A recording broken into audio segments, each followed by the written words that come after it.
நாளும் அருள் செய்யும் பெருவள்ளல் நீ.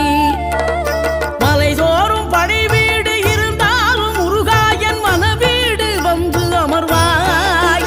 நீ மயிலேறி விளையாடி சுவையான தமிழ் பாடல் கனிவோடு தந்து அருள்வாய், கனிவோடு தந்து அருள்வாய். ஆறுபடை வீடும் அருள் வழங்கும் முருகா அருகே நீ ஓடோடிவா. மூவிரண்டு முகம் ஜொலிக்க 6 கரங்களுடன் ஆதர